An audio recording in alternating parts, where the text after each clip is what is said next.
오늘 저는 시편 49편 말씀을 중심으로 모두 지혜를 들으라라는 제목으로 하나님 말씀 나누겠습니다. 같이 한번 저를 따라해 보실까요? 모두 지혜를 들으라. 이 고라의 자손의 시, 인도자를 따라 부르는 노래라고 시편 49편은 이야기를 합니다. 특별히 시편 49편은 우리에게 지혜의 두 가지 깨달음을 줍니다. 첫 번째는 재물에 관한 내용이요, 두 번째는 죽음에 관한 내용입니다. 흔히들 이 지식과 지혜를 이렇게 비유를 합니다. 지식은 칼이다. 칼이 없으면 어떻게 밥을 해 먹습니까? 요리해 먹을 수가 없죠. 과일도 깎아 먹을 수가 없습니다. 그런데 지혜는 칼을 다루는 방법과 같다고 얘기합니다. 아무리 좋은 칼, 아무리 비싼 칼, 날카로운 칼이 있어도 잘못 사용하면 자기 자신을 해할 수도 있고 다른 사람들에게 피해를 줄 수도 있습니다. 이 주방에 가면은 제일 먼저 배우는 것이 칼질하는 것인데요. 칼을 손톱이나 이 손이 다치지 않을 수 있도록, 예를 들면 이렇게 구부려 가지고 칼이 닿는 면적이 손을 보호할 수 있도록 자르는 것을 제일 먼저 가르쳐 줍니다. 안 그러면 잘못하면은 칼질을 하다가 손톱이나 손이 잘못하면 다칠 수 있기 때문에 그렇습니다. 지식은 공부를 하면 얻을 수가 있습니다. 그러나 지혜는 공부한 내용들이 내 안에 들어와서 소화를 하고 여러 가지 종합적인 결정을 내릴 수 있는 것이 지혜입니다. 그래서 사람들은 지식은 과거 지향적이다. 과거에 있던 지식을 배우는 것이 지식과 연결되지만 지혜는 미래 지향적이다. 지금까지 있었던 것을 종합 분석해서 미래에 대처할 수 있는 방법을 찾는 것이 지혜이기 때문에 성경은 지혜에 대한 권면이 많이 나옵니다. 시편 49편뿐만 아니라 잠언서, 전도서, 구약에 흐르는 내용들을 지혜 문학서라고 한 장르가 있을 정도로 지혜는 지식보다도 중요한 것은 확실히 맞습니다. 조영기 목사님은 천국 가시기 전에 늘 지혜에 대해서 이렇게 얘기하곤 하셨습니다. 지식을 쌓는 것도 중요하지만 지식이 쌓고 난 다음에 그 지식들을 바탕으로 자기 사역 현장에서, 특별히 주의 종들은 지혜롭게 사역을 하는 것이 너무나 중요하다, 이런 얘기를 이 교육자 회의 때 많이 하셨던 기억이 있습니다. 사랑하는 성도님들, 교육자만 그렇겠습니까? 우리가 이 땅에 살면서 가장 중요한 것은 하나님이 우리에게 주어주시는 지혜인 줄 믿습니다. 교육학에서 얘기하는 지혜는요, 먼저 어떤 강의를 듣거나 선생님의 가르침을 받을 때 깨닫는 것, 이렇게 머릿속으로 아는 것을 지식이라고 얘기합니다. 뿐만 아니라 그 선생님이 하는 말을 내 감정적으로 맞다, 수긍하는 것도 지식의 단계라고 얘기합니다. 나아가서 받은 지식을 행동으로 옮길 수 있는 것까지를 우리는 지식 또는 교육학에서 얘기하는 공부라고 얘기를 하죠.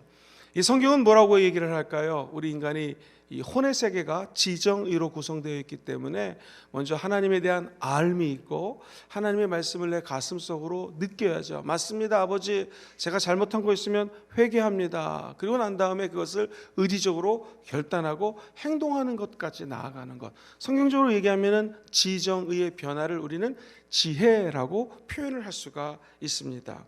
우리가 마음의 문을 열고 사람마다 고집이 있지 않습니까?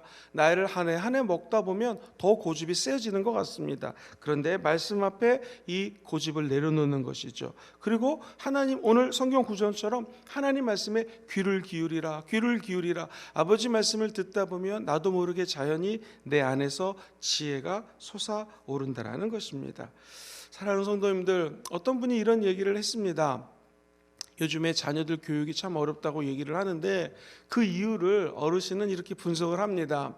엄마가 아이를 낳을 때 예전에는 거의 다 자연분만을 하지 않았습니까? 근데 요즘에 유도분만도 있고 또 마취 주사를 낳으면은 조금 쉽게 아이를 낳는 방법들이 많이 있습니다. 그러다 보니 이 산고의 고통을 모르기 때문에 흐물흐물한 상태에서 아기를 낳으면은 그 아픔과 질고의 고통이 없기 때문에 자녀를 양육하는데 그 아프게 낳았던 자녀들, 우리 부모 세대보다 더 쉽게 양육을 해서 요즘에 교육에 문제가 많다라고 이야기를 합니다. 그 말은 수술을 해서 아기를 낳은 것이 잘못됐다는 것이 결코 아니라, 이 말의 핵심은 무엇이겠습니까? 사람이 어떤 지혜를 받는다라고 하는 것은요, 수많은 고난과 아픔과 눈물을 통해서 그 사람에게 지혜가 임한다는 것입니다. 오늘 이 새벽에 아주 힘들고 어려운 문제 때문에 어렵게 나와 기도하는 분이 계십니까? 오늘 하나님께서 그 문제를 해결할 수 있는 그 지혜를 허락하여 주실 줄 믿습니다. 산고 없이 아이가 태어날 수 없는 것처럼, 십자가가 없이는 면류관이 없는 것처럼, 고난이 없이는 어찌 보면 지혜라고 하는 보물을 우리가 깨달을 수가 없고 득할 수가 없다라는 것이죠. 우리가 잘 아는 것처럼 진주는 너무너무나 고난 속에서 쌓이고 쌓인 스트레스를 품고 안고 고통하다가 나타난 것이 진주라고 얘기합니다. 지혜도 그와 같습니다. 그래서 지혜는 흔히 경험을 통해서 얻어지는 것이라고 이야기를 합니다. 이 경험을 가만히 생각해 보면 직접 경험이 있고 간접 경험이 있습니다. 내가 아이를 낳는 고통을 경험하는 거 직접 경험이죠. 그러나 분만실에서 자기 아내가 또는 자기 딸이 어렵게 아기 낳는 것을 경험하는 것, 남자들은 아기를 낳을 수 없지 않습니까? 이것을 우리는 간접 경험이라고 해요. 성경 말씀은 간접 경험에 대한 보물이 담겨져 있습니다. 때로는 간접 경험인 줄 알았는데 이게 내 삶에서 부딪힐 때에 다윗의 이야기, 모세의 이야기, 예수님의 스토리들이 내 삶의 경험으로 반추가 되어서 삶의 문제들을 해결할 때가 얼마나 많이 있습니까? 결국 지혜의 보고는 하나님의 말씀입니다. 지혜는 무엇입니까? 야훼를 경외하는 것이 지혜의 근본입니다. 오늘 예배 드릴 때 하나님 우리에게 지혜를 부어 주실 줄 믿습니다. 시편 49편은 특별히 두 가지 지혜의 깨달음을 이야기를 해줘요. 첫 번째는 바로 재물에 관련된 지혜를 말합니다. 재물은 무엇인가? 사실 이 재물을 생각해 보면 하나님께서 우리에게 주신 선물입니다. 그래서 남보다 내가 재물이 조금 더 있다라는 것은 성경적으로 보면 은사라고 해석할 수 있을 것 같습니다. 어차피 재물을 주신 분은 하나님이신데 하나님이 각 사람에게 다른 은사를 주셨던 것처럼 어떤 사람에게는 조금 재물의 은사를 주십니다. 그런데 그 재물은 하나님이 주신 우리에게 은사기도 하면서 기회입니다. 왜냐하면 재물이 써야 될 기회를 만날 때가 있습니다. 그때 재물이 없으면 사용할 수가 없습니다. 재물이 있는 사람은 하나님 주신 기회랑 맞닥뜨려서 그 물질을 쓰게 된다는 것이죠. 재산이라고 하는 것은 하나님이 우리에게 주신 어찌되었던 기회라고 생각을 할 수가 있습니다. 재물은 할 수 있게 하는 가능성이 있습니다.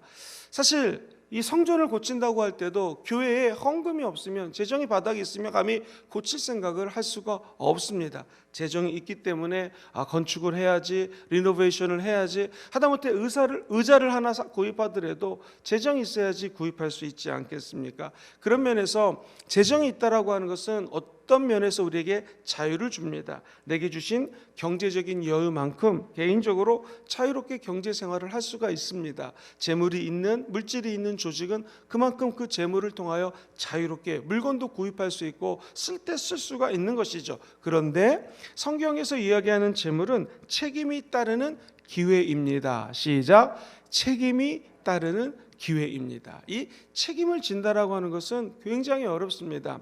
부목사로 저도 한 20년 넘게 여의도 순복음교회에서 사역을 했고 이민교회에서 10년을 섬겨봤습니다. 다 부교육자로 주로 사역을 했습니다. 물론 지성전을 담임해봤지만 본교회랑 연결되어 있었기 때문에 제가 크게 걱정하지 않고 사역을 했던 것 같습니다. 담임 목사가 되니 부목사 또는 부교육자하고 틀린 것이 있다면 모든 것을 책임을 져야 된다는 것입니다. 사건 사고가 일어나도 책임을 져야 되고요, 제가 잘못한 게 아닌데도 담임 목사가 책임을 져야 되는 경우가 참 많습니다. 그래서 이 담임 목사라고 하는 것은 사실 쉬운 일은 아닙니다. 그럼에도 불구하고 내가 담임 목사지만 이 목회를 이끌시는 분이 하나님이신 것을 저는 확신합니다. 성령님이 담임 목회자가 되어져서 우리 교회를 이끌기 때문에 우리 교회는 지난 코로나19를 돌파하면서 한 번도 월급을 안 준 적이 없었었고 오히려 헌금이 많이 들어와서 6층 성전, 지하 성전을 이렇게 리노베이션 할 수 있었던 모든 것은 하나님이 주신 은혜인 줄 믿습니다. 그러므로 내가 갖고 있는 것들을 통하여 하나님께 영광 올려드리는 것 정말 귀하죠. 우리 순복음금종교회 아버니 성도님들이 물질이 있다. 사실은 우리 교회는 서민들이 많습니다. 그런데 그분들이 십시일반 모아서 하나님께 물질을 올려드렸고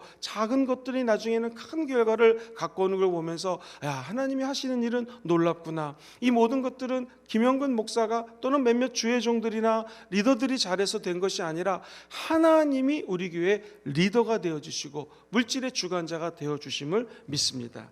그래서 성경 말씀은 야고보서 1장 10절에 물질을 갖고 있는 사람들을 이렇게 이야기를 하죠. 부한 자는 자기의 낮아짐을 자랑할지니 이는 그가 풀의 꽃과 같이 지나감이라. 그렇습니다.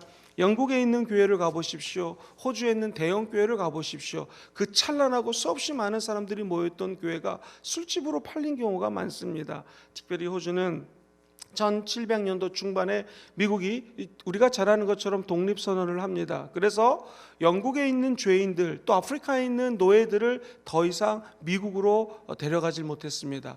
그래서 수없이 많은 죄인들을 호주라라고 하는 신대륙에 데려갔죠. 그 당시 이 영국이 하나님의 나라였기 때문에 죄인 40명당 한 명의 목사님을 파견합니다. 다시 말해서 만약에 살인, 무슨 강도, 나쁜 범죄를 한 사람들 40명에 꼭 한 명의 목사님이 함께 호주 땅을 밟게 합니다. 그런데 놀라운 것은 이 죄인들이 변화를 받고 은혜를 받으니까요, 교회가 세워집니다. 맥과리 스트리트라든가 지금도 미국 퀸즐랜드, 미국 그 퀸 스트리트라든가 이런데 호주의 경우입니다. 호주 시드니에 있는 퀸즈 스트리트라든가 물론 미국도 그런 거리들이 있지만 이런 예가 있었습니다. 예배당이 하나 크게 들어섰는데 죄인들이 회개하고 너무 주님께 눈물을 흘리면서 기도하니까 그 앞에 또 큰 예배당이 들었습니다. 그러니 시드니 시내 한복판에 엄청나게 큰 대형 교회들이 아름답게 세워지는 것을 보게 됩니다. 그런데 안타까운 것은 시간이 100년, 200년 지나니까 믿는 사람들이 없습니다. 현대식 교회 예배당을 선호합니다. 그래서 옛날에 지었던 것은 우리로 치면 헤리티지 유산이 되고요, 정부에서 관리하는 문화재단이 되고 나중에 그것이 일반 회사나 술집에 팔리는 경우가 너무나 많은 것을 보게 됩니다. 한때 찬란했던 하나님의 성전이 그렇게 타락하는 걸 보면서 너무나 마음이 아팠던 기억이 있습니다. 부도 마찬가지입니다. 부가 있다고 해서 그것이 천년 만년 가는 것이 결코 아닙니다. 한순간에 주님이 걷어가면 그 물질도 없어질 수 있다는 것이죠.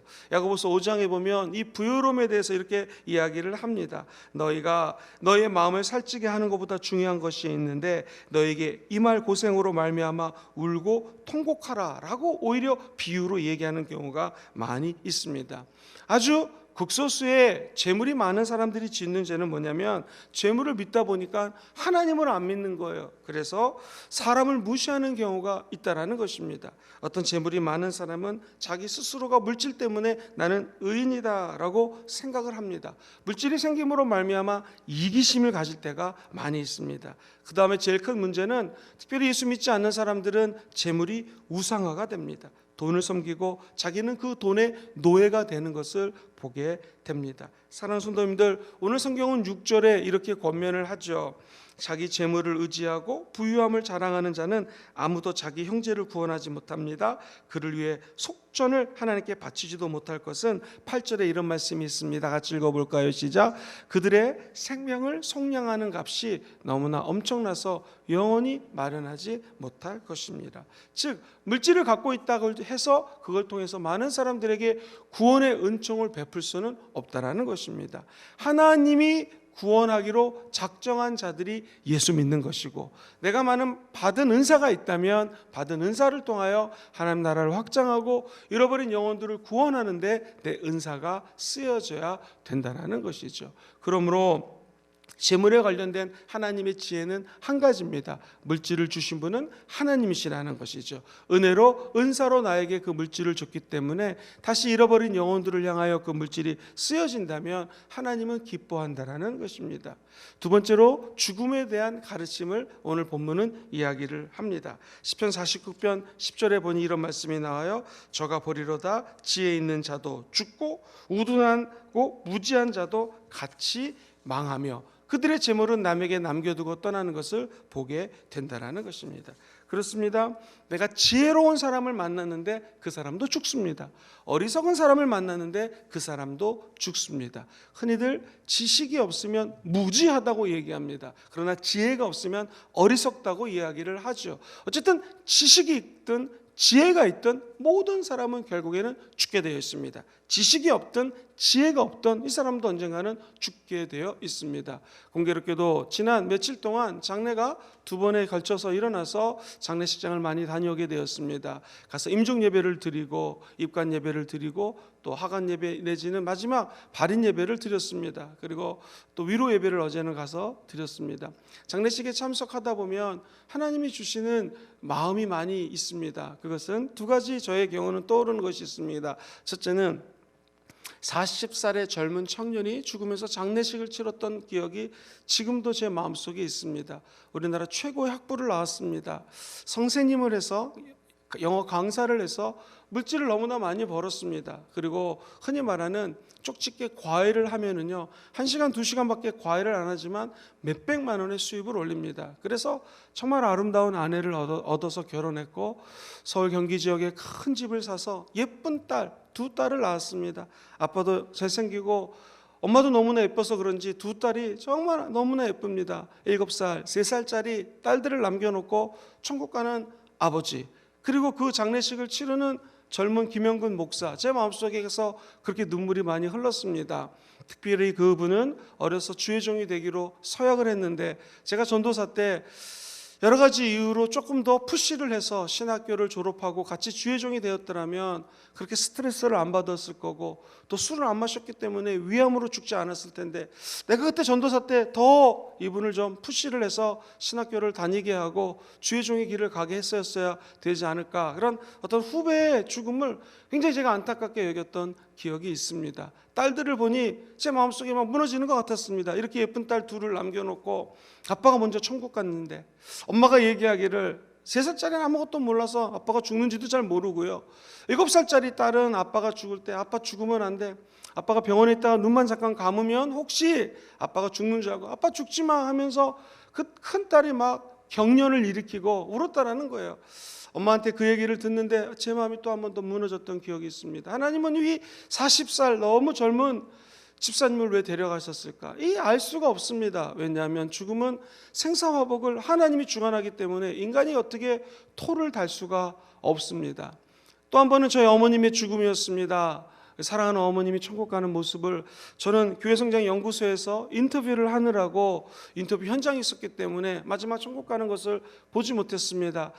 공부시켜 주시고 늘 사랑을 베풀어 주셨는데 불효만 한 것 같습니다. 잘해드릴 수 있는 이제 환경이 됐는데 어머니가 안 계시니 잘해드릴 수가 없습니다. 그래서 사람은 죽음을 예측할 수 없고 만약 우리 주변에 아직 부모님이 살아계시다면 정말로 잘해드리는 것이 자녀들의 도리라는 것을 깨닫습니다. 감사하게도 최근에 천국 가신 분이 82세, 94세로 오래 사시고 천국 가는 것을 보게 되었습니다. 장례식 갈 때마다 하나님은 제 마음속에 노크를 합니다. 40살 청년도 천국 갈 수 있고 94세 어른도 천국 갈 수 있고, 중요한 것은 죽음을 대하는 크리스찬의 지혜는 무엇입니까?